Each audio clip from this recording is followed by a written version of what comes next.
Hola, sóc el Javier i us vull fer una pregunta. Quines mesures té previstes el teu partit per aconseguir ampliar el nombre de persones amb discapacitat que s'incorporen a l'empresa ordinària, tenint en compte que en l'últim baròmetre de l'OIT més de la meitat no compleix amb el percentatge d'inclusió? Hola, Javier. Dins de les nostres propostes en l'àmbit laboral en destaquem algunes que van en la línia del que proposes, no? Considerem que un dels millors camins per la inclusió de les persones amb discapacitat és la seva incorporació laboral a l'empresa ordinària. Com bé ho dius, el percentatge d'empreses que incorporen persones amb discapacitat a les seves plantilles és molt baix a Catalunya. Tot i que es podria atribuir a aquesta situació una tasca de la inspecció laboral, que recordem que és una competència del Govern de la Generalitat de Catalunya, des del PSC volem sortir només d'aquesta via per proposar una altra més propositiva, més de col·laboració amb el teixit empresarial. Creiem que és el millor camí per aconseguir incrementar el nombre de persones amb discapacitat a l'empresa ordinària. Al nostre programa electoral adquirim el compromís de crear dins del Servei d'Ocupació de Catalunya, del SOC, un departament específic per a la inclusió de les persones amb discapacitat. Cal, però, fer dues coses abans d'aconseguir-ho. En primer lloc, una reforma integral del SOC. Actualment, les xifres d'inserció laboral del SOC per a la ciutadania en general són molt baixes. No és percebut per part de la ciutadania com un servei eficaç a l'hora de trobar feina, no? I, en segon lloc, dins d'aquesta reforma, establir el nou servei destinat a la inclusió de l'empresa ordinària de les persones amb discapacitat.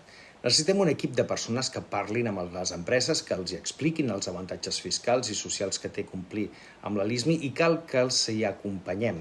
Quan hem parlat amb diferents empreses sobre aquest aspecte, moltes d'elles ens diuen que no coneixen els procediments, que tenen por a no saber o no poder adaptar el lloc de treball ni com han de fer l'acompanyament posterior. I creiem que hem de passar a l'acció i ser propositius en aquest àmbit. Hem de generar, en col·laboració amb el tercer sector social, un sistema proactiu d'informació, d'acompanyament i de seguiment a les empreses amb indicacions de com contractar, de com adaptar el lloc de treball i establir qui i com es farà el seguiment i l'acompanyament de la persona amb discapacitat a l'empresa ordinària.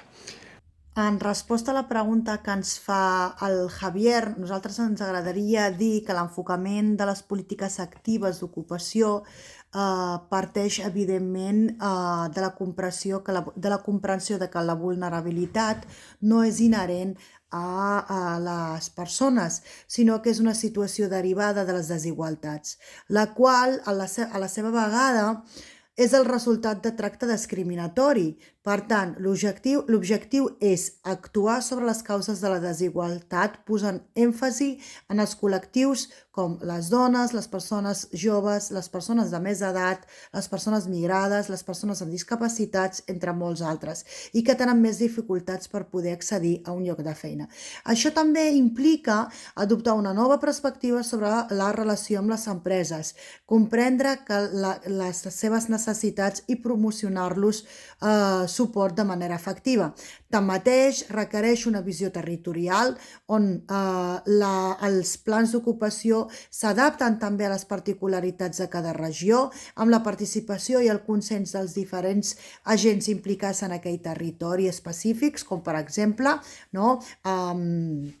el Govern de la Generalitat ha estat treballant en un nou model d'accés a la funció pública per persones amb discapacitat intel·lectual i amb la col·laboració de diversos departaments i amb l'objectiu de garantir la seva inserció laboral i el desenvolupament personal i professional. Això també, d'alguna manera, inclou el disseny d'un nou model i la implementació d'un itinerari, així com l'adaptació dels processos de selecció i l'assegurament de que els llocs de treball s'ajustin a les capacitats de les persones amb discapacitats.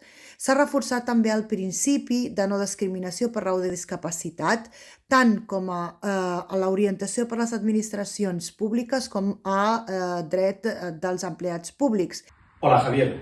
El meu nom és Isaac Pedrós i sóc el número 3 de la llista Junts més Puigdemont a Girona i tinc una discapacitat visual i fisicomotriu des de fa uns 10 anys. De fet, per aquest motiu, fa anys que sóc un estret col·laborador de Fundació Eurofilms i treballem en 7 països del món per la incorporació de persones amb discapacitat al mercat laboral. A Junts tenim molt clar que l'educació i la feina, el treball, són palanca de justícia en la materialització de la vida plena d'una persona amb discapacitat. Per això, i per exemple, proposaríem la creació d'un registre públic de les empreses d'un cert volum que compleixen amb la Llei General de la Discapacitat i respecten aquesta quota del 2%. Per altra banda, de la mateixa manera que les empreses amb certa mida han de disposar d'un pla d'igualtat, també proposaríem la implementació d'un pla d'inclusió per promoure la incorporació de persones amb discapacitat al mercat laboral ordinari, encaixant necessitats de l'empresa amb capacitats de les persones. La Convenció és molt clara en matèria de treball y no s'hi va a badar. Desde Vox creemos en la dignidad intrínseca de todas las personas, independientemente de su condición. Por eso consideramos esencial la inclusión de las personas con discapacidad y creemos que desde las instituciones tenemos que apostar por iniciativas que puedan incluir a estas personas, como por ejemplo la ampliación de las bonificaciones para empresas y los programas de inserción laboral. Vox quiere orientar la formación profesional a las necesidades de las empresas y entendemos que hay lugares de trabajo donde estas personas son cruciales. Los convenios entre empresas públicas y privadas son vitales para que esto suceda.